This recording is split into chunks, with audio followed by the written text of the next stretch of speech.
Secretary General raised with the United Arab Emirates the issue of the balance outstanding with regard to their pledge to the refugee situation of Syria.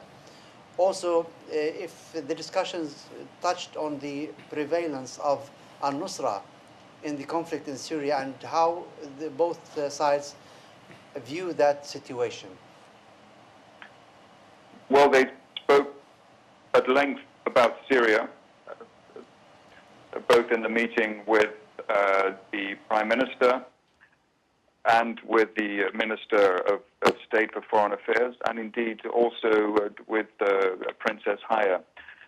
There was a focus more on the humanitarian track, but there was also obviously a discussion about political aspects of this. I don't think that I would go further than that at this point. One aspect that is important to refer to, and that is that there's a broad understanding in these meetings that have taken place today that there can only be a political solution. There cannot be a military solution to this conflict in Syria, and that everybody needs to be working in that direction. On the humanitarian side, the pledge of the United Arab Emirates, how much has been paid so far?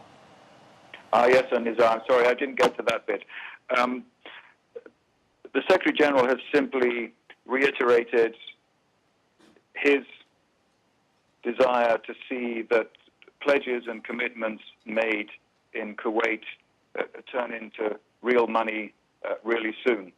Now, as you are aware, some of these pledges are being used bilaterally, and others are being used through multilateral channels.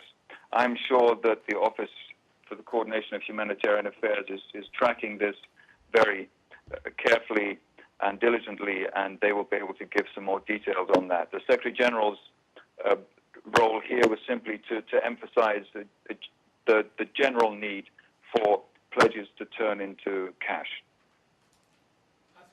Sure. Hi, Martin. I wanted to ask you about something that took place in the UAE, I guess just days before you guys got there, which was the barring of this professor, Christian Coates Ulrichsen, from a LSE-sponsored event about Bahrain. It's made a lot of news around the world that the conference was canceled. LSE said that academic freedom was violated by the UAE. Is the Secretary General aware of that? And what's his comment on the state of academic freedom in the UAE?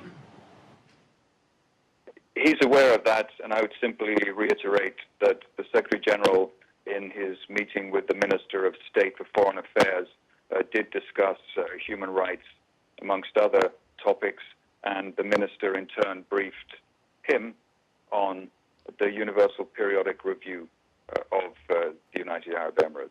But I haven't got any further details on that particular point.